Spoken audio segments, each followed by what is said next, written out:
Hey there, I'm Lee Ullman here with some big news from the National Young Farmers Coalition. We're partnering with Heritage Radio Network on a special season of The Farm Report. It's all about what's happening with the Farm Bill and how it impacts farmers and eaters. I am growing diversified vegetables on land that's been in our family for 150 years. And so with the pandemic, gentrification, property values going up, we had to sell the land and we lost it.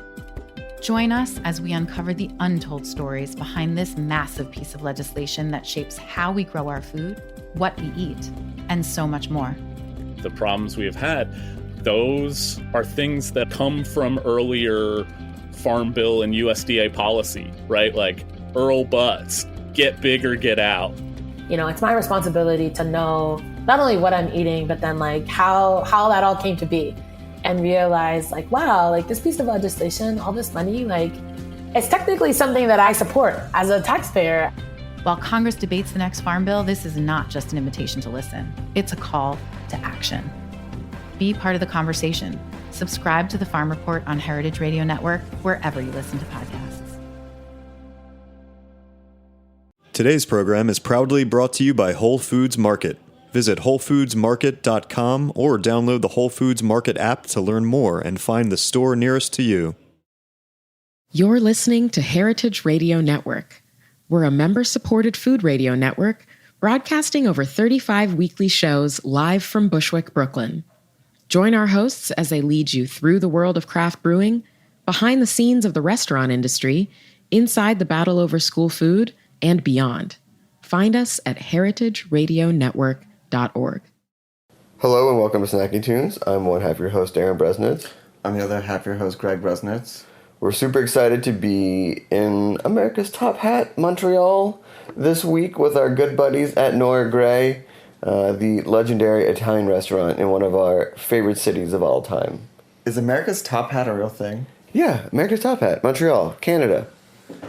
If I were to Google America's Top Hat, would I find Montreal? I mean, try it, but trust me. Second part of our show, we dip into our archives and go back to one of our favorite performances with Harmar Superstar. Legend. Definite legend. Catch him on tour right now, performing some very cool standards anywhere in America. Not in the Top Hat, though. Not in the Top Hat. More like the beard section. The beard section. Well, sit back, relax, and enjoy Snacky Tunes here on heritageradionetwork.org. We talk about food. We talk about music with musical dudes. Finger on the pulse, Snacky Tunes.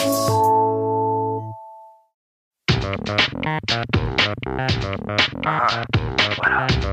Looking good.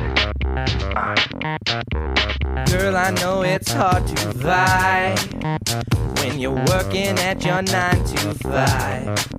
So just think of me till you Get off tonight.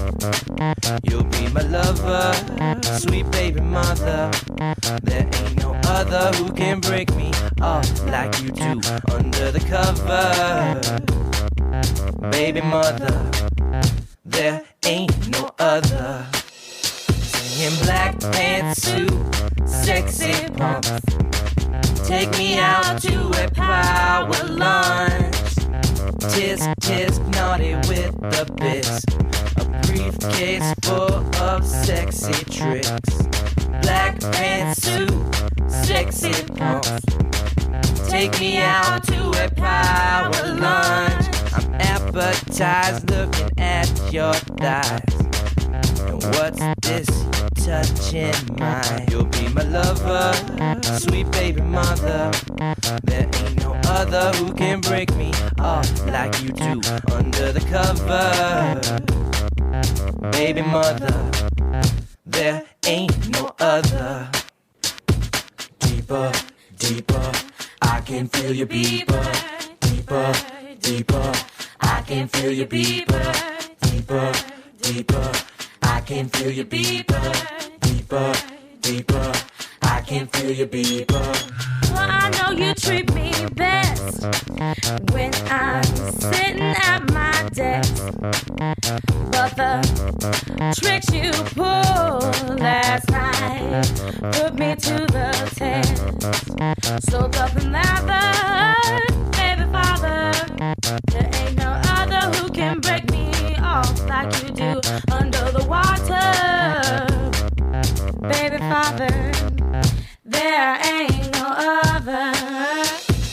Black pantsuit, sexy pump. Take me out to a power lunch. Your name is Sex in my Rolodex. I'm shaved so close, you're tasting wax. Black pantsuit, sexy pump. Take me out to a power lunch. Silk and lace in my database. Baby, I want to interface. Hello, welcome to Snacky Tunes. I am one half your host, Darren Bresnitz, coming to you from blustery Montreal with Lisa, Emma, and Ryan of Nora Gray, and soon to be Elena. Welcome to the show. Thank you. Thanks for having us. Let's start with the easy stuff. Where are you all from? You all Montreal born and bred? Yeah, we're Yep. all from Montreal, Yep. all three of us. Who's your favorite hockey team? That's a tough question Well, right now. yeah, usually it's the Canadians. Usually it's but the Canadians. This year, Yeah, we're not so much. Nah, we're like Montreal's you're from Philly. Yes. So you understand what it's like to be a diehard fan, but also hate your team 100%. with passion and be That's- like absolutely a fair weather fan. But I really only watch if they're winning. It's a fair weather fan unless someone else is talking shit on. yeah, of course. Because then I'm like, whoa. I sweated. Yeah. So growing up in Montreal, what was it like? Montreal's gone through so many culinary changes in the last decade, but 20, 30 years ago, talk to me about what the scene was like here. What was it like growing up? What was food like in your houses? I feel like, well, I'll start. I grew up in the suburbs, my Irish Catholic, Irish Protestant family. Mm-hmm. So food for me was like roast beef and mashed potatoes kind of vibe. Wasn't super adventurous. Like I didn't grow up in an adventurous food household. Right. Like tuna casserole, like those kind of like old, like very like 70s inspired kind of cooking. Although I think that my mom's a pretty good cook. It's just was not adventurous at all. And going out to eat was I don't know, a lot of chain restaurants when I was a kid. Yeah. Emma, Lisa? Well, my father is super into cooking and food, and my mom was the one who would cook kind of weeknight, and she's good at it. Like she makes tasty food. She absolutely hates it because it was the food that had to be rushed on the table right after school and all that kind of stuff. So she doesn't have the patience for it. But my father has all the patience in the world for cooking and absolutely loves it. And so I would spend time with him on Sunday afternoons in the kitchen. He'd be listening to the CBC with the opera blaring.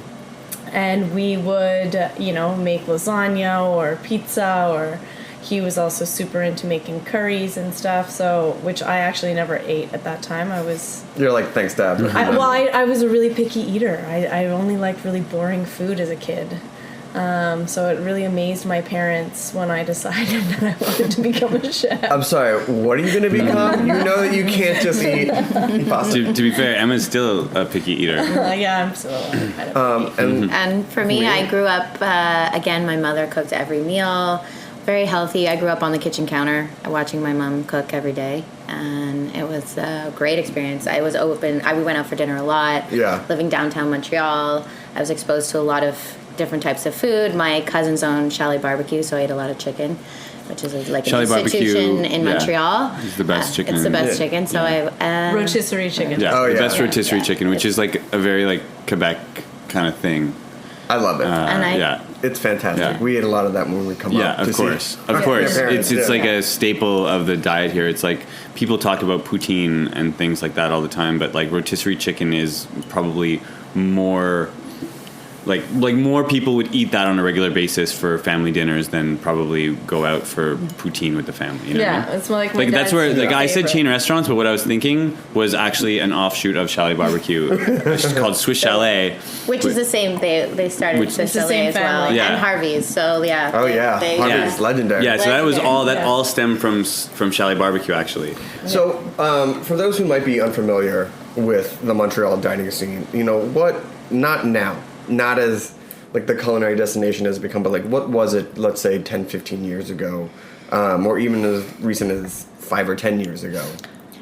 Oof. Well, I mean, like for us, like for me growing up as a kid, my favorite thing was to go out to dinner. You know, we would always go out for my mom's birthday or my dad's birthday, and we always went to the same kind of Italian restaurant. There was one in particular on St. Mark called Boccadoro. And it's that old school Italian, like white tablecloth, the guys in the suits with the bow ties, and it's only men serving. Sure. And they would do like veal marsala and that kind of stuff. And eventually, like, I mean, the food scenes, I think, started changing here about 15 years ago. Yeah. Like, when I worked at Globe in 2000, or 2003 is when I started. So exactly 15 years ago. And for those who don't know what Globe is.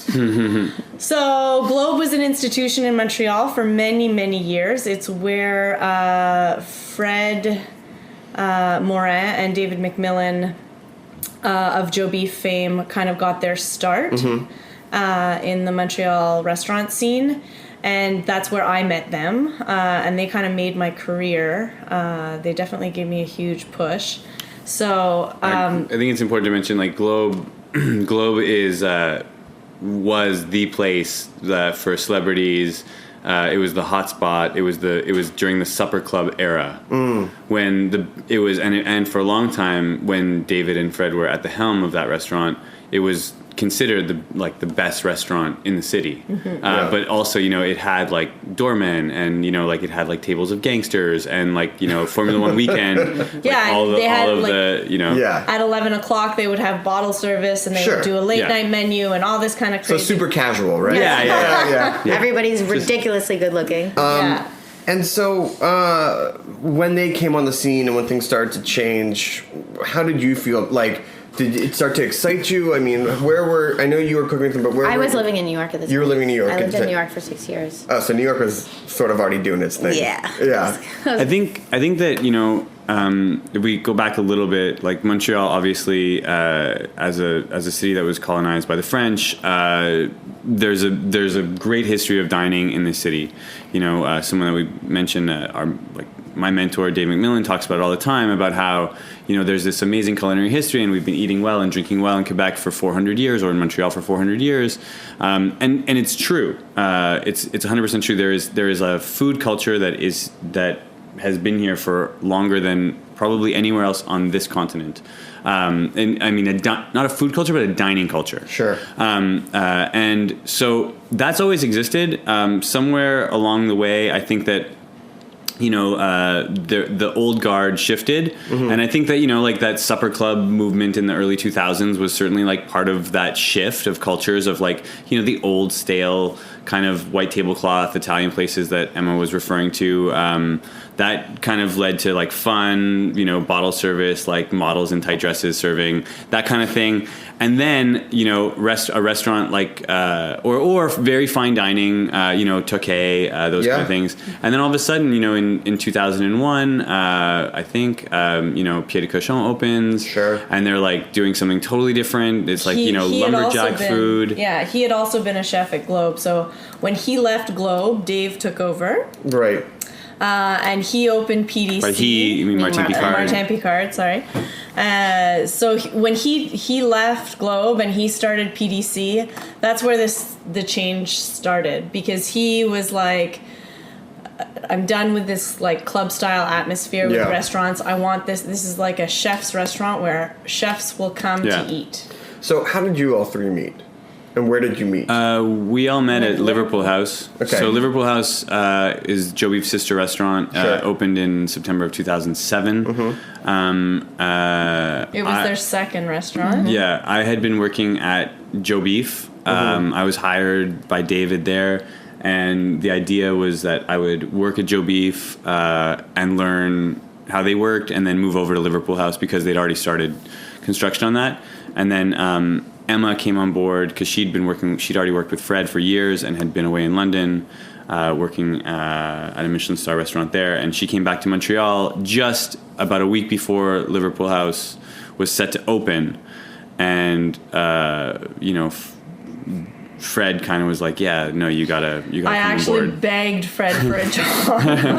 I've learned I was so much. like, I need to leave London and I only want to work for you if I come back to Montreal. Can you please find me something to do? And he had already staffed the kitchen to what he thought was like fully staffed.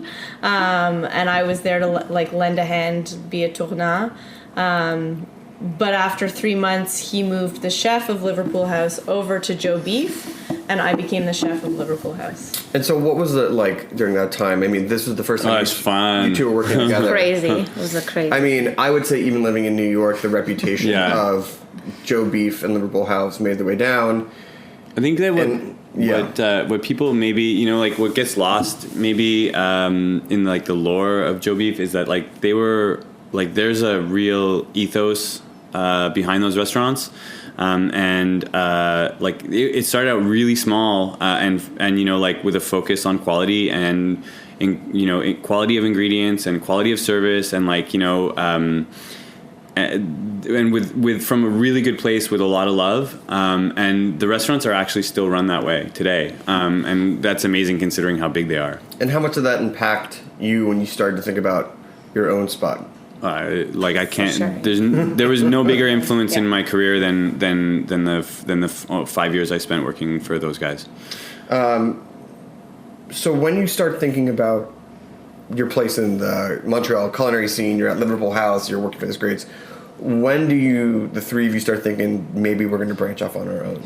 Well, for me, I always knew I wanted to open a restaurant. And were you upfront about that with them? Like, did they know at some point you were gonna? Dave like approached me after maybe he didn't talk to me for like the first 6 months I worked there, but then like after month 8 or 9, he like sat me down one day and he was like, "Listen, I know you're gunning for your own place. I don't know when you're gonna do it, but like I will support you 100%." Which is beautiful. Yeah, which was amazing. He was like, whatever I can do, like money or not, or whatever you want. And I was like, awesome. I knew at that point I wasn't ready, but I did know at that point already, after only working with Ryan for a little while, that I wanted him to be my front of house partner, because I knew that that's what I was missing, kind of thing. I knew I needed somebody who was like sommelier and barman and that kind of like meter and greeter, remember of names. Oh yeah, that's I'm bad at that. That is key. And Lisa, how did you get involved? So I met Ryan at Liverpool House. I was a customer. Sure. And we started dating. And so Dave one day took me aside and was like, "Hey, you want a job?" And so I was like, "Sure, no problem." And at that point, it was a real skeleton crew at Liverpool House. There was Emma with 2 other people in the kitchen. Yeah. Ryan behind the bar, 1 busboy, and 2 servers. Which, if you went now, it's crazy. So I was the first person to do to see people and host. And Dave said to me, "I know you're going to open your own restaurant with Ryan, so why don't you start practicing?" So, this is before we'd ever really actually even talked about it. Dave kind of has this ability to see into the future. And Ryan and I talked about it for sure as a couple. We were like, okay, we want to open a restaurant. And it was just it just moved forward from there. Like, all 3 of us kind of came together. It was like a no-brainer. Yeah. We just were like, this makes sense.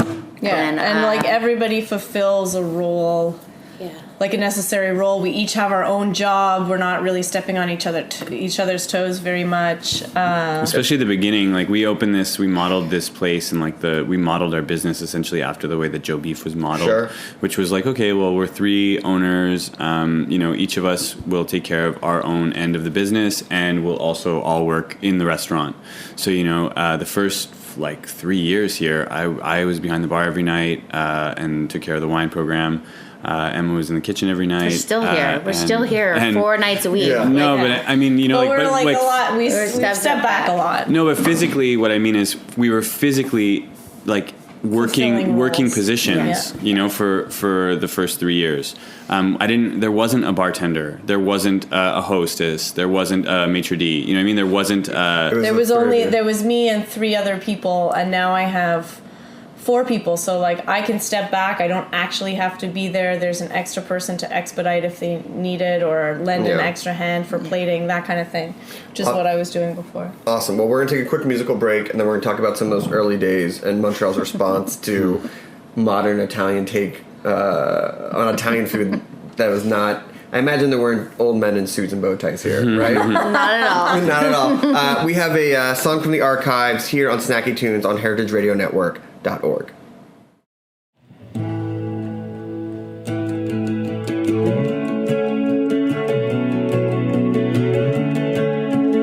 Come down, I won't come back down. I'm too burnt out again. And I know I've done this before. I'll just fall out again.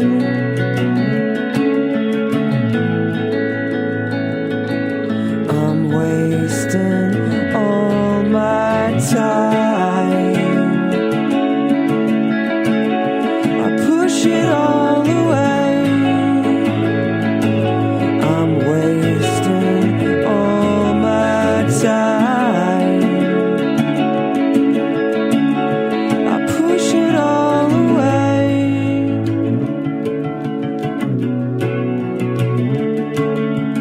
Follow in your footsteps.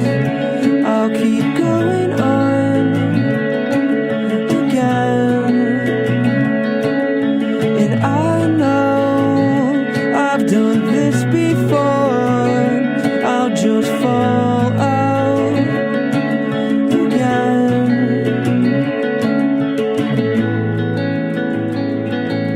I'm wasting all my time.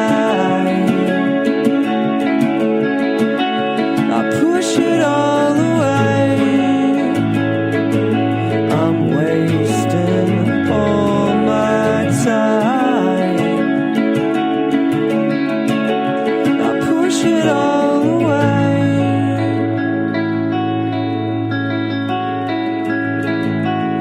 Come down, I won't come back down. I'm too burnt out again. And I know I've done this before. I'll just fall out again.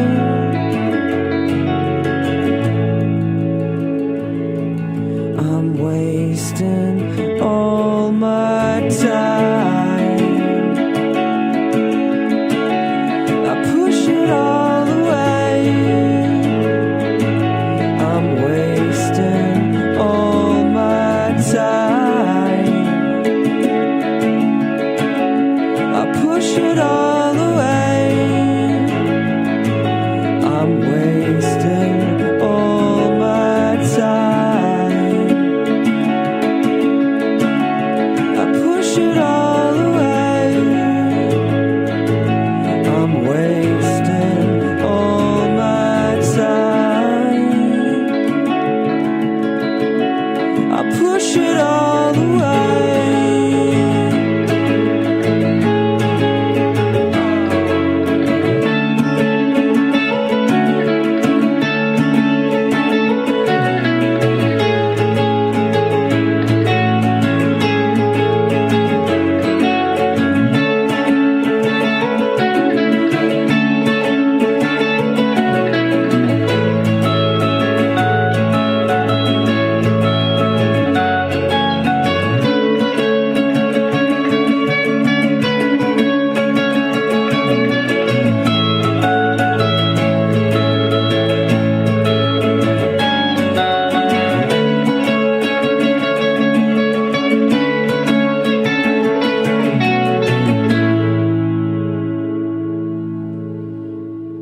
Hello and welcome back to Snacky Tunes. We are here with Lisa, Emma, and Ryan at Nora Gray as the sun sets at a very late 4 p.m.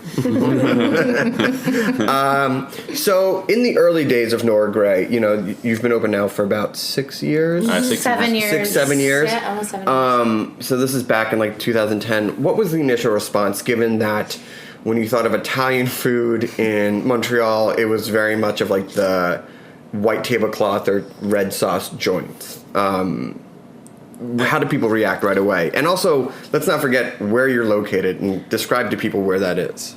Well, I guess it's downtown. It's just south of the Bell Center, so we really are downtown. Right. But we're on a block where there's literally a abandoned building next to us, and on the other end there's a tiny little art gallery. And when we were first opening, there was a grocery store that had just opened. It looks like a nice grocery store. Yeah, it's nice. But other than that, you would drive by here and you would be like, meh, this block is just when nothing. the Uber was pulling up this morning, I was like, okay, I'm just going to trust it. Yeah. I see apartments. Yeah, a lot of times that people would come in, they're like, yeah, our People get Uber driver was like, no, there's no restaurant there. And we're like, no, like, or people would come and they're like, I've driven by here 1,000,000 times. There's no you know, sign. like, yeah, you have no sign. And, you know, they're walking to a full restaurant and I'm like, yeah, well, you know, like, but it's cozy. It's like tucked away. Yeah, I mean, it's kind of, I think the idea is like when we found this location, the thing was like, it's like 5 minutes from everywhere, but in the middle of nowhere. Yeah. You know, like... Which is great. Which is amazing. Sort of great. Because there's also not... it's not like Restaurant Row. No. Like, it's a special destination in many ways. And, you know, you said that's the word, destination. We, you know, again, like, coming from the restaurants where we were, like, it's... You know, they went to a neighborhood that was... you know, largely underserved by restaurants, and it was completely a destination. And we just figured, you know, this was an up-and-coming neighborhood, and we would just let the neighborhood up and come all around us. Mm-hmm. Sure. Which it has, you know what I mean? And, like, this is, like, the largest single development of any neighborhood in Canada is happening. It has been happening in this neighborhood for the last, like, 6 years.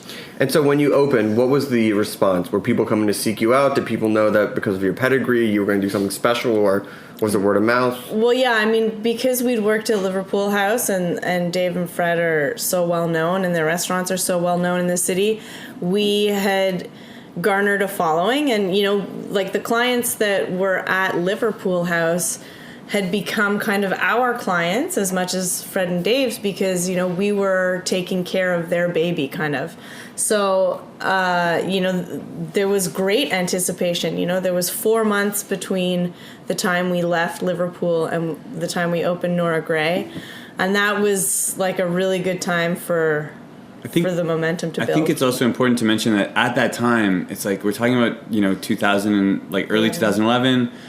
It was the boom of like people opening restaurants hadn't really happened yet. Sure. It was like right at the tipping point of that. Like, and the tipping point of social media as well. Like sure. We had, Instagram wasn't even. I had Twitter. Instagram wasn't, I don't think, a thing. I mean, like we didn't have an Instagram when we opened here. Like I had just gotten a Twitter account. You know what I mean? Because like Dave made me get one when I was working at Liverpool House, just to kind of satisfy the fact, like, so that I could be in on like his like jokes that he was making on Twitter and like retweet to like the. I need someone to write. Yeah, he's like, hey, yeah, exactly. But you know what's interesting is like if a couple years later, I mean, everyone was opening like their own restaurant, sure. And like the small kind of like, you know, chef owned run restaurant scene kind of exploded here. And I think that we, you know... We're also, we were 3 young Montrealers. We had a lot of people that knew us and wanted to come and see us, not only our families, but our friends. The network was quite large, not only from the restaurant business, but just being Montrealers, because the city is a village. Yeah, I mean, never more friends than when you're young, right? Yeah. I mean, it's crazy. So, I know that Emma, that your father cooked Italian food, but...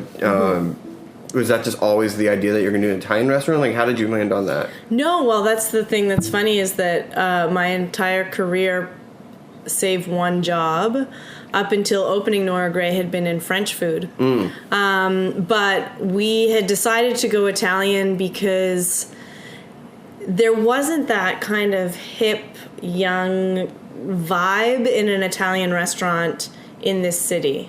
That thing did not exist. Like at that all. time. Not even It close. was Italian restaurants run by Italians, and it looked Italian. But they were serving like North American style Italian food. They weren't even serving like the stuff that their grandmothers would make. Right. They were serving like North American style Italian food, which is like not very regional. dissimilar from what you get in Italy. Yeah.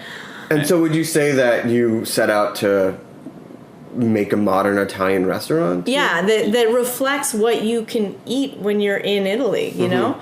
And like I said, that didn't exist in Montreal at the time. It certainly exists now.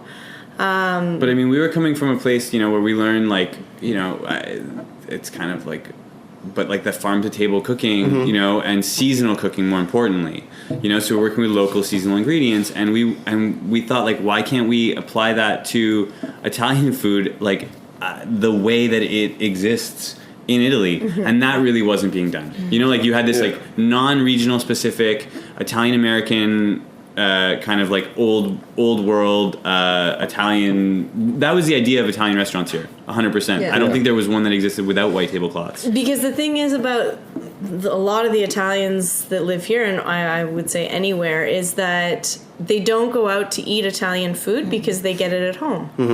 And whatever they get at home is way better than what they're going to get in a restaurant. And so the compliments or the comments that I got a lot at the beginning of Nora Gray was exactly that, was like, wow, this is like my grandmother's. Like, my grandmother's meatball is exactly like this. Like, I've got tears in my eyes. Or people would be like, I don't understand, this isn't Italian. And we'd be like, no, it's very much Italian. It's very much Italian. We got a lot of that. Like, it's very much Italian. And they'd be like, no. You don't know what you're talking about. Like, you know, like, and we'd be like, no, this dish is a dish from Calabria. Like, this is not, there's nothing, you know what I mean? Like, we haven't tweaked or done anything. Yeah. I mean, we do tweak and do a lot of things because we're not, like, we're also not running the kind of Italian restaurant where, like, oh, we're going to run an Italian restaurant just like Italy, so we'll import all the ingredients. No, we use local seasonal ingredients. So you're to do filtering it through sort of like this Montreal aesthetic, absolutely. Right? So, you know, like during you know the springtime, you know, we serve Quebec asparagus and we serve Quebec snow crab. By the way, Quebec asparagus, I had no idea it existed, and then it was at Le Vin Papillon, and they're like, oh, it's Quebecois asparagus. And I was like, okay, blew my mind. Yeah, everywhere too. It's crazy. Amazing. Now, in addition to the food, you have a solid wine program. Solid is probably underselling it. You have an incredible wine program. Thank you. Can you talk about the importance of wine here? Because you could just do a very simple, you know, Italian wine, bring it in, but you go beyond that. I think that, you know, going back to what I said earlier about it being, there being a long history of dining in the city. I mean, predominantly, obviously, it was French, but like along with you know, the French colonization and French cuisine, you had like French wine, and so, you know, young people go out and drink wine here, and they always have. Like, we didn't have a cocktail scene until 7 years ago. Sure. You know, and actually, the funny thing is we set out to be one of the first restaurants. We wanted to be like a New York restaurant where you come in and you get a really good Manhattan, or you get a really good Sazerac, or like a classic cocktail done really well, and you have that before your meal, because you could not actually get that. That did not exist. That's crazy. Yeah, and 7 years ago, there was one other restaurant, a restaurant called Sardine that no longer is around, that was doing great cocktails and good food. But now, now everyone does it. You know, but the cocktail scene didn't exist, so it was about wine. You know, I studied wine at the hotel school, and I developed a really, really, really great passion for it that went beyond just what was in the bottle, but who was behind the, you know, and I think that that's kind of how we've always run it, similarly to like how we work with local purveyors for food. It was like, well, let's work with like really great, you know, winemakers, people that are inspiring, that inspire us, that are inspired and make great wine that reflects where they're from and who they are. And what's the Canadian wine scene like? Gotten better? Yeah, I mean, I'll say this. How about it's not just ice wine anymore. No, right? no, it's certainly not. And better. here's the thing that I want to talk about is I'm not super interested in the Canadian wine scene, but the Quebec wine scene is really exciting. Yeah. There are several wineries here that are working naturally. I mean, all of our winemakers work. I'm not dogmatic about being natural or anything, but we work with people that work really well and use like very little intervention, chemical intervention, or technology to make wine. And there are a few really phenomenal natural winemakers in Quebec that are making world-class wine right now. And one of them is about to be imported to New York by Zevrovine. Oh, shout out to Zev. Yeah. Shout out to Zev. Greg will have to save me a bottle for next time. So I would be remiss if we were going to talk about the food and wine to also talk about the music that's played here, because you guys have such a great playlist. Can you talk about setting the vibe and sort of what you play here in this restaurant? Well, I think the first thing that's really striking when you walk into Nora Gray is that the room sets a tone already. I mean, we're sitting here with no music, and it's super vibey right now. Yeah, and it's amazing. Like, Lisa designed the restaurant. Beautiful. She did an incredible job. And it's kind of a funny story. I had been away for like 3 weeks in New York doing stages and stuff, and I came back and kind of saw they had just hung the walls. And the walls, if you haven't been to Nora Gray, it's like a wood paneled box. And it kind of looks like your grandma's basement from the 70s. And I walked in and I nearly burst into tears. I was alone and I was like, oh my God, what the hell is this? And so I called Ryan in a panic, and he and Lisa were together, of course. And I was like, oh my God, what is going on? I can't believe this is happening. This place looks terrible. And then he was like, I think you should just talk to Lisa, because she's the one with the plan. She's got a vision. She has a vision. And she described it to me, and I was like, okay, well, if you think so. And of course, it's amazing, and I love it. Oh my God, it's great. Because it's got that like loungy vibe. But it's not heavy. No. Yeah. When I left Liverpool, I love Liverpool and I love Joe Beef, and I think they do it so well. So I wanted to do something in the complete opposite direction. Yes. I didn't want the tchotchkes. I really like to keep it clean as possible. Like not a lot of stuff on the walls, not a lot of stuff on the bar.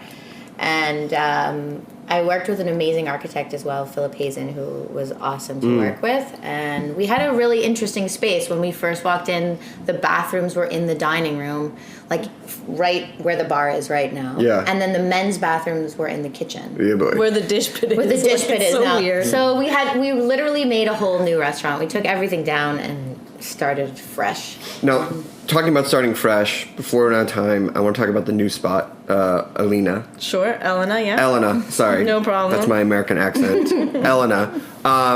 Second restaurant, number 2. Mm-hmm. What made you want to, 1, open up another spot, and 2, open up a pizza spot? And then 3, what's the state of pizza in Montreal? We'll go 1, 2, 3.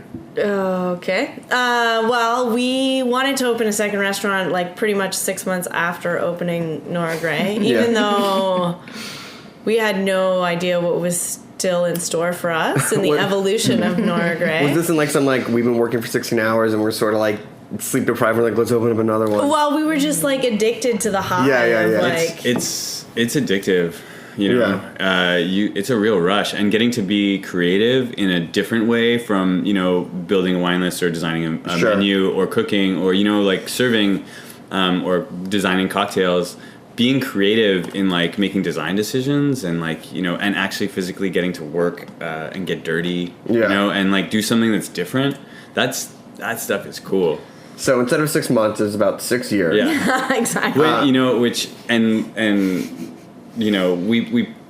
I think that this is finally the time that we are actually ready to take it on. Yeah.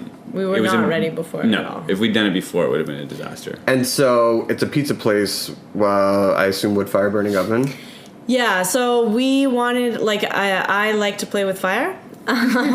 We have a charcoal grill at Nora Gray, and I've always, like, since I think I started doing canoe trips when I was like 13 or 14, and that's when I first started cooking over an open fire. And that was super addictive. And I mean, when I was a teenager, I definitely had no intention of becoming a chef, but that's where it started for me. And And so now, like, the idea of opening a pizza place, we wanted to open a pizza place because your number 3 point, the state of pizza in Montreal is like, okay. Like, the pizza's pretty delicious some places, but like, it's not what I want to eat. It never, I mean, of all the things I think about Montreal, pizza's never on that list. No. Yeah. I mean, not now, maybe. Think about what, you know, like New York, it's a pizza city. Sure. And, like, you arguably could have some of the best pizza in the world is in New York. And, you know, we've made pilgrimages to New York to eat pizza. Just like before we opened this place, we could go to New York and go to, like, a place like Il Buco, you know, or Roberta's for, like, you know, for Italian food that was, you know, local, seasonal. You can go to Roberta's for pizza too. Yeah, and we did. Yeah. You know, we have many times, and Emma I did a stage there before we you know, opened Nora. And I think that pizza, you know, here has always just been like pizza. Yeah. And people didn't apply. I mean, like, there's, you know, in our humble opinion, it's like we just wanted to take it, apply the same care that we put into our food here into pizza, and then, you know, get to do it in a space that is like cool and hip and fun, and, you know, with good music and, you know, natural wine and awesome. and the idea behind Elena as well is the same kind of thing where it's like, we don't want to import all of the ingredients from Italy. We didn't import our oven from Italy. We had a Quebecois guy from up north came down and built this beautiful oven for us by hand. He cut all the stones himself. And we are going to try and use Quebec flour and Quebec-made mozzarella. And we're doing naturally leavened pizza, which, you know, is not really a thing here. That's true too. You know, and so you guys are going to do the same thing that you did for sort of modern Italian food. I don't know, or try to. Hopefully, you know, like, hopefully that's what the end result is. Like, it's like, you know, we just see it as an opportunity to do something that, although there are a lot of restaurants that serve pizza here, we feel that we're going to open a restaurant that isn't just a pizzeria either.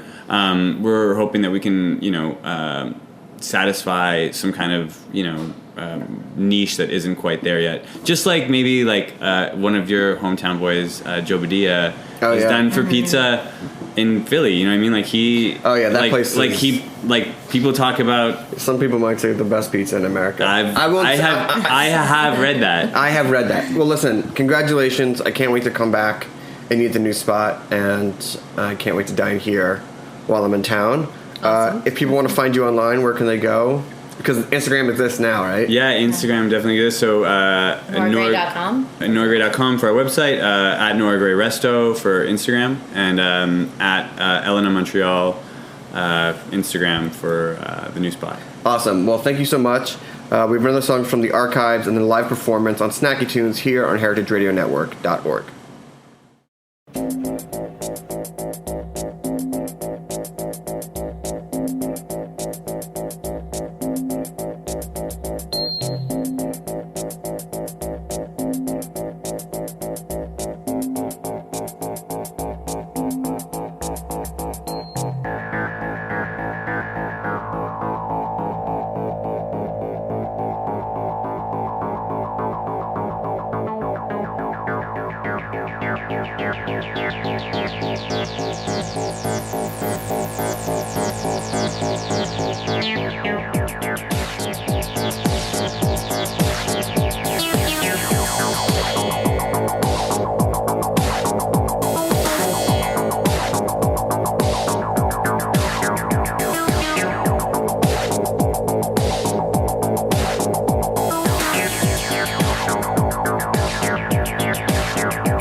Today's program is brought to you by Whole Foods Market.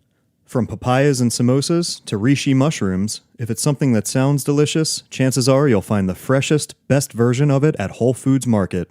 They have more than 400 stores across the country, so if you consider pizza its own food group or just can't imagine when avocado toast wasn't a thing, Whole Foods Market has you covered. Visit WholeFoodsMarket.com to find a store near you. Whole Foods Market. Whatever makes you whole. Sean, a.k.a. Harmar Superstar, welcome to Snacky Tunes. Thanks, man. Really happy that you're here. Really been great seeing your face around town. Yeah, I'm a real local now. Yeah, you're like a real local. Yeah. Like oh, hey, man, what's up? I was a fake local for years not living here, but everyone thought I lived here, so it was kind of a secret of mine that I was secretly in L.A. just laying on my couch watching TV. While everybody was talking about me. I'm just kidding. Yeah, but because I so really get this. What made the move a reality? What made you become a perma-local? Well, to be completely frankly honest, I walked away from my house that I owned, and I just stopped paying, and I left. And I was like, it's time to change. I'm going to New York. The American dream. Yeah. I'm living the American dream. Just leave it all behind. Yeah. Did you even lock the door when you left? To the new country. I did, because I was going to squat there for a while, because I thought that would be a hilarious option, a chapter in my life that'd be good to talk This is the other side of when you live on your passion, you just got to walk away from some things sometime. But I was kind of like feeling creatively stagnant in LA after a while, just just the good weather constantly kind of actually grates on you after a while. For me, I like seasons. You know what I mean? So, I would say that the most productive time is like when it's winter. When you're hunkered down. I mean, I'll if write you like 3 albums in the winter and like 3 scripts, and then like live off of that for the year. You know what I mean? Like, Yeah. just get it done and like cave out and have a good time. I mean, I have friends that have left LA and moved here, and then they'll go out to LA in like December for work, and they'll be like, I got nothing done. Like, it was just nice enough that I just went out Yeah, all totally. the time. No, that's kind of how I felt, you know. And you're kind of just waiting for people to get off work at that point. When you're not working, it's kind of maddening. You know? So you're out here. Yes. Which neighborhood did you just move to? I live in Williamsburg. Oh, welcome. Graham Stop. Oh, Graham Stop. Yeah, Oh, we're all kind of you know. right in the hood. And you just finished a record, right? Yeah, well, I'm just putting the finishing touches on it now. I just signed with Cult Records, which is Julian Casablancas' new label. And he's going to finish the record with me. We're just doing a little bit more production on it. But What's the process going to be finishing it? How's he stepping in? well, he's got, he's got amazing vocal sensibilities. Mm-hmm. So for the most part, we're going to go in and redo the main vocals just with some like little melody ideas, little tweaks here and Mhm. there, and then edit the songs a little bit and maybe do another 1 or 2. But yeah. And how did you record the record this time around? I went to Austin, Texas, and I recorded with Jim Eno from Spoon, the drummer, at his place. It's a great studio there. I mean, you've been at this for a very long time. Yeah. And it's been amazing. I mean, I was saying, like, Power Lunch was, like, when like, 10 years ago. Yeah, and that's like my third band that I toured. You know what I mean? Yeah, Harmar's like my third. Shout out the first 2. Well, there's Give a some band called reference. Calvin Crime that was on AMREP when I was like 16 or 17. Okay. And we toured a lot. And then I have a band called Sha Na Na that I kind of periodically still do. I feel like that's still, like, that's always, like, right on the edge. Yeah. Like it comes back in, cuts Yeah. across Harmar, and, like, kind of goes out of focus, Yeah, and then it's kind of weaves fun. back in. Let's be like, whatever I feel like. But Harmar is by and far the, most prominent. He's my breadwinner. He brings home the bacon. Harmar, come on. Get out there. Go earn a little for daddy. Go take your pants off at a nightclub. Yeah, exactly. People love it. Well, let's get a song. Okay. Let's get a little reference. All right, you point. want to hear a new one? Yeah, let's hear a new one. All right, this one's called Prisoner of Love. Live on Snacky Tunes. It should be playing.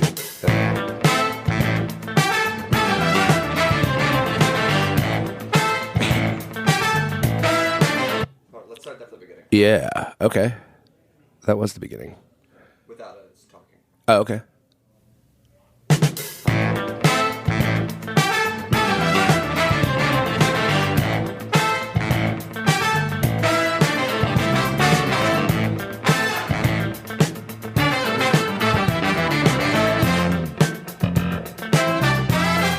Put me to the test, girl. I'm under arrest. No, we won't sleep till the streets are clean and the levee broke now. We got fire before smoke somehow. The results are in.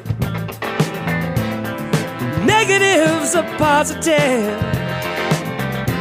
'Cause I'm a prisoner of love. Whoa. When it rains, it pours.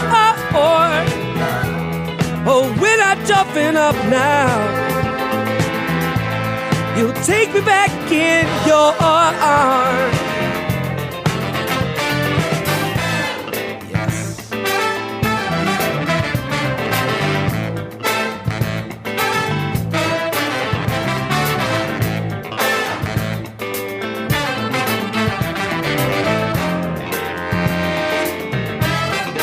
Put me behind bars. No more living large, girl. We're flirting with danger. Whoa. Dancing with strangers. Now it's just you and me, girl. Inmate number 715-203. Yeah, you will be my captor. Sunshine, my big time, my laughter. 'Cause I'm a prisoner of love. Whoa. When it rains, it pours. toughen up now.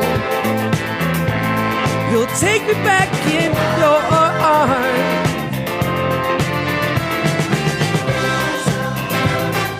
Prisoner, yeah, I'm a prisoner of love. It's raining, it's pouring so hard. Yeah, we're not coming out now. No. Talk ain't always cheap now. I made a promise that I'm gonna keep somehow. Show you what I'm made of. A little prisoner, no prisoner, yeah, prisoner, prisoner of love. Whoa, whoa. When it rains, it pours. Yeah, when I toughen up now, won't you take me back in your arms? Prisoner of love, just a little prisoner of love. Yeah, when I toughen up now, won't you take me back in your arms?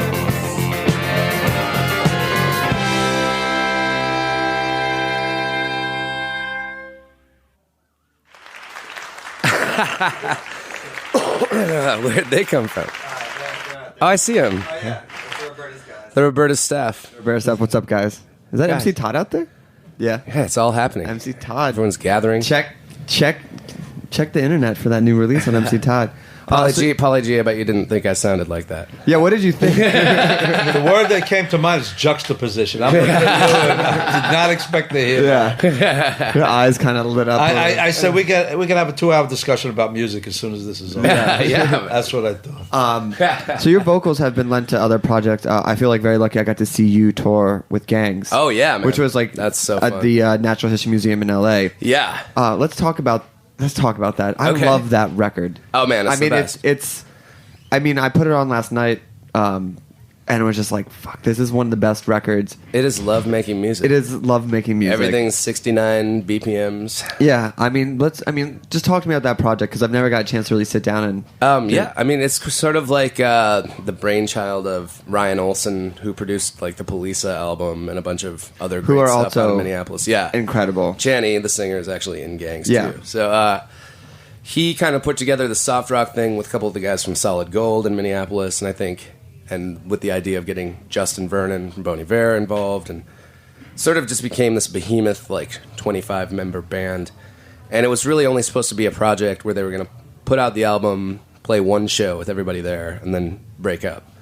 And it sort of took off so much that a tour happened, and then more tours, like, you know what I mean? Like, we did the whole country. I mean, we never really went out overseas, even though we're supposed to. But that's just because of Ryan's like philosophies of like wanting to like take a cruise ship there. You know what I mean? Like he made these ridiculous demands that were great, but didn't happen. Yeah, it's like we'll buy you plane tickets, cruise ship. Yeah, how about a cruise ship? Tugboat. Yeah. We want to make this as weird and hard for you as possible. But I mean, what was touring like that? I mean, there really were like 25. Yeah. I mean, it was. Well, for the touring band, it kind of was pared down to like 10 or 12 people most of the time.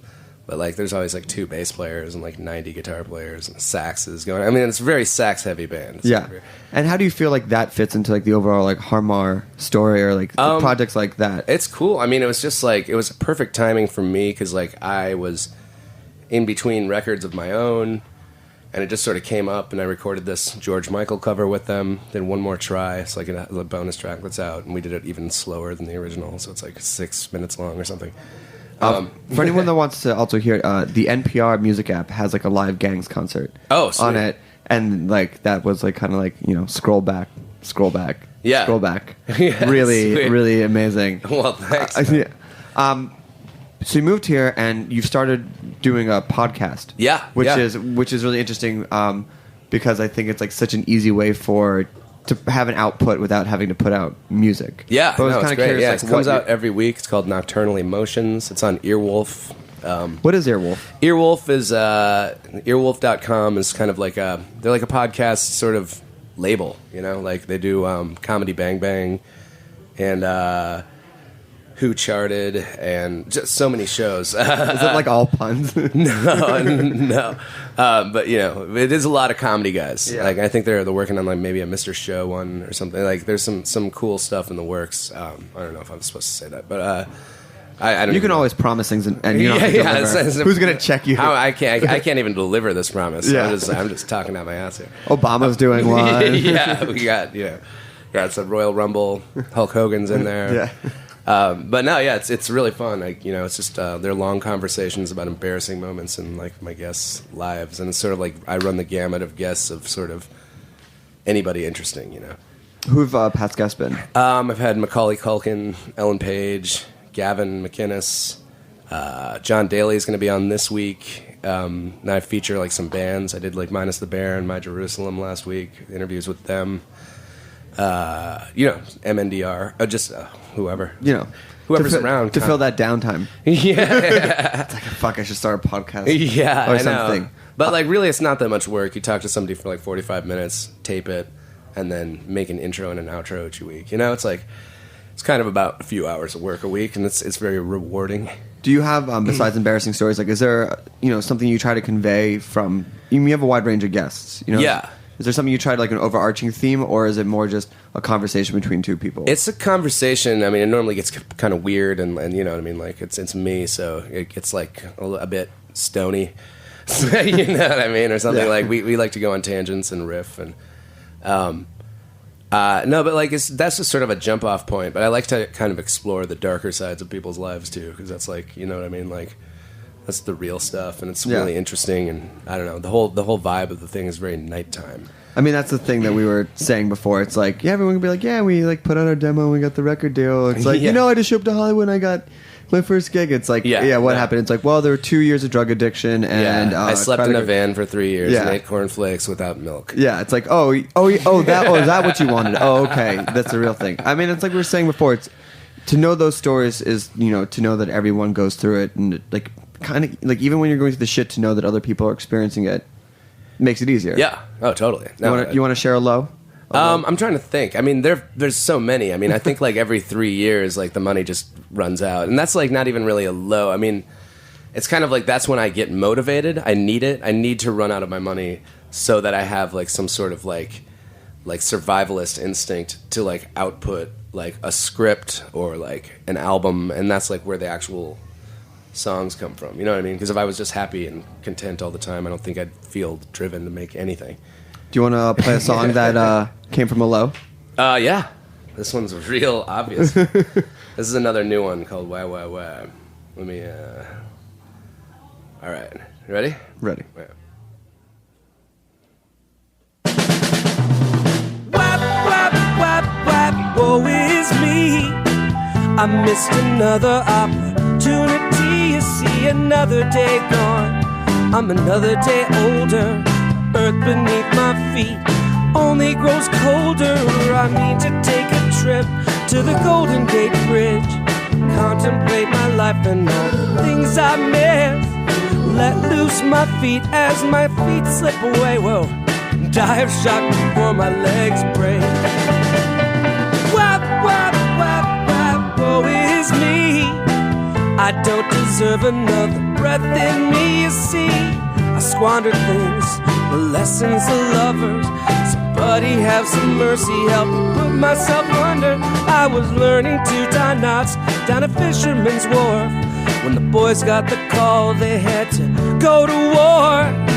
They left me hanging how to tie this noose. Oh, it's just a little too loose. Yeah, I'd cut myself, but I'd never bleed. Just another failure got me in long sleep to hide the pain building up in me. Another secret that I need to keep. Yeah, yeah, yeah. Wah, wah, wah, wah, wah, wah, wah, wah. Wah, wah, wah, wah, wah, wah, wah, wah, oh. Wah, wah, wah, wah, oh, oh, oh, oh. Wah, wah, wah, wah, wah, oh. Wap, wap, wap, wap, woe is me. I missed another opportunity. You see, another day gone. It's another day older.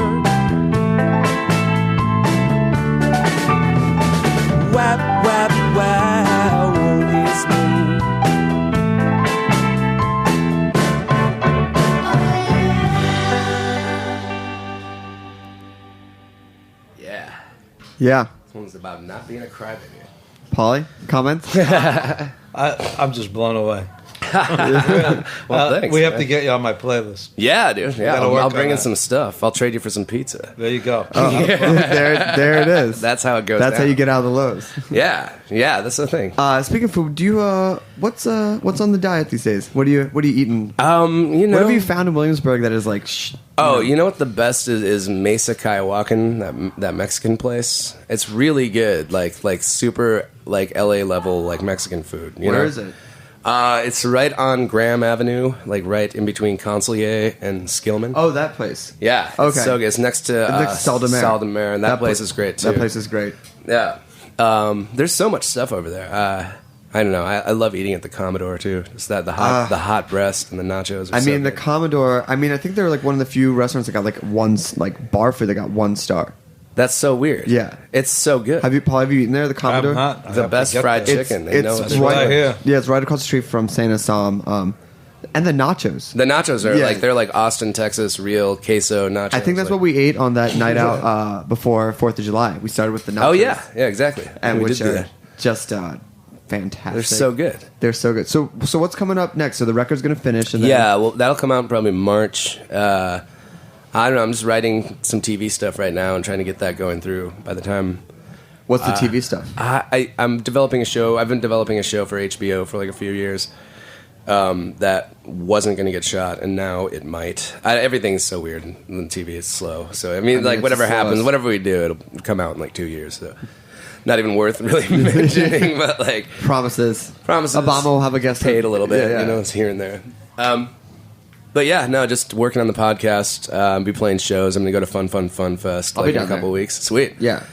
Which really is like one of the most fun Yeah, and the festivals. lineup's great. Run DMC is playing. Yeah. I'm psyched about that. Japan Droids are playing. Japan Droids. Which It's just so good. There's so many. I mean, X is playing all of Los Angeles, I think, or Wild Gift, one of the two. Oh, really? I love both of those albums. I mean, just, we were talking about it before. You're going to see Crosby, Stills and Nash tonight, right? Yes, I am. What album are they playing? Their first album, their self-titled album. I mean, it's just get the fans what they want. But you can play a few new ones. Yeah. Don't get me wrong. I think, do an encore and play like 5 more, but you do the album that people want to hear. Yeah. And then they can leave or the true fans can stay. I will say this, though. I just saw the David Byrne St. Vincent, their new show, and they promoted a new record, and it's incredible. I want to see. I mean, they're both so good. I can only imagine together. It's amazing. so good. And the choreography, and I mean, it's just really one of the best shows I've seen. And you're just like, and they weave in their old stuff with the new stuff. And that's awesome. They do it really well. I try to do I try to mix it up, do 2 old ones and a new one. Or, you know what I mean? Like, I feel like throughout the show, keep people like perked up from. But I mean, your music is also like really like I had never heard those 2 songs. Yeah, and, like they're also like upbeat songs. Yeah, it's not like, hey, here's a new one. It's super slow. It's 6 minutes. Yeah. Please don't go to the bar. I'm not pulling too many punches. Yeah. I mean, it's vibe-wise a little different, but it really does. Yeah, it fits in with the set really well. You know what I loved about that song? Is it sounds so upbeat. Yeah. So down. That's my favorite. Like I love like Gilbert O'Sullivan. Like Alone Again Naturally is one of my favorite songs, and it's really poppy. But then you listen to the lyrics, and they're like the most. You're like, oh shit, down. This guy's gonna jump off or something. You know what I mean? There's a great song by the Style Council. Which one? I forget the name of the title now. I can't believe it's not coming to me. I just absolutely love it. But it was a very angry song, and it was just so happy. Yeah. Another great one is Bluebird by Leon Russell. Yeah. Yeah. It's Harry one of the happiest Nilsson. songs Harry you've ever Nilsson heard. does that a lot too. Like he's kind of the master of that stuff. Those are my dudes. Well, I want to get one more song in, but want to give people the nuts and bolts of where to find you, where to get the podcast. Oh yeah, you can just go to earwolf.com and look for Nocturnal Emotions with Harmar Superstar, or go to iTunes music, or go to podcasts in iTunes and then look under the music category and it should be there. You can just look it up on iTunes, I guess too. So yeah, you can subscribe. It's free. Get it every week. Website, Twitter. Yep. Or just follow me at Harmar Superstar. And sort of thing. I update every week on Twitter where to find it too. And almost every day on Instagram as well. Oh yeah. And I can't say get the Gangs record. Get a Harmar record. Get it. Yeah. And get a Gangs record. Yeah, definitely. Find a loved one. We're working on some sort of like other projects, spin-off things right now that are happening. I would say that's cool. research the Gangs record because like Pulika's on there. Isn't like what other guys from Marijuana Death Squads, Megaphon, Bon Iver, a lot of that band. There's so many people have played in it. Rosebuds. I mean, there's just it's just people from all over the country. You could really get like a good starting point. Anyway, well, thanks for being on. Oh yeah, man. Paulie, thank you as always. Yeah, Paulie. Great pleasure. And you gonna take us out with one more track? Yeah, I'll do. I'm gonna do Tall Boy, the single off my last album. Fire, baby. There's no place to go, so shed your clothes. We'll stop, drop, and roll. I need a tall boy. You crack it open with me, don't be shaking. Come on, let out the steam. Where's my tall boy? Satisfy my needs, feel like drinking. Come on, get inside me. Me and my girls will roll up. You know you wanna check us out. Beats in the backseat blow up. Turn the whole scene. Still talking shit about Monday. The weekend is over now. Not meeting no one halfway. Amateurs get the hell. I don't see no ashtray, so I'm gonna use the ground. Ladies, let's call for hairspray. Back door is open. You all know the party's jumping. Everything is going for free. Gonna grab a piece of something. Take it home. I need a tall boy.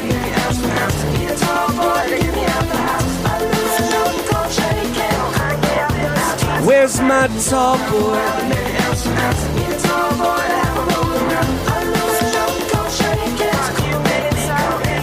Don't think I'm falling in love now. This is nothing but pure lust. Wanna use you up and get out. Like the kids, I cry, my puppy eyes heartbroken. I'm not trying to be mean. Queen of the party spoken. Jump on the floor with me. Yeah, the DJ is killing my groove. Just got the text you sent me. Time to make up. Making the crew back to my house. Spread it through the VIP. All the pretty people line up the couch. Till we get brought. I need a tall boy.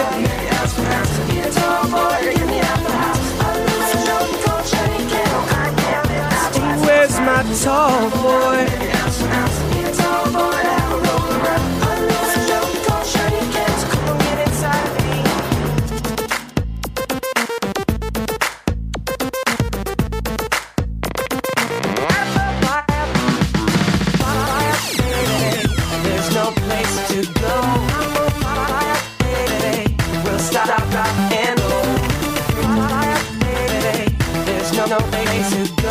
So shed your clothes.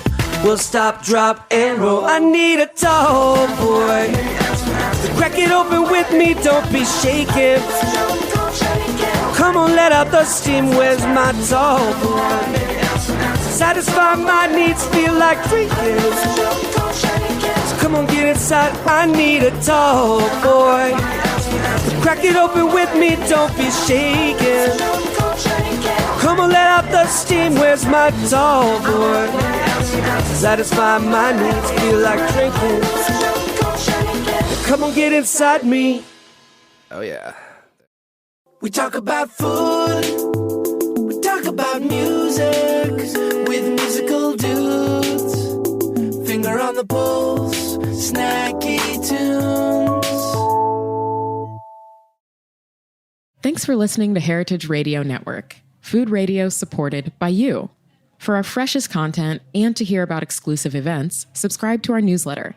Enter your email at the bottom of our website, heritageradionetwork.org. Connect with us on Facebook, Instagram, and Twitter at heritage_radio. Heritage Radio Network is a nonprofit organization driving conversations to make the world a better, fairer, more delicious place. And we couldn't do it without support from listeners like you. Want to be a part of the food world's most innovative community? Rate the shows you like, tell your friends, and please join our community by becoming a member. Just click on the beating heart at the top right of our homepage. Thanks for listening.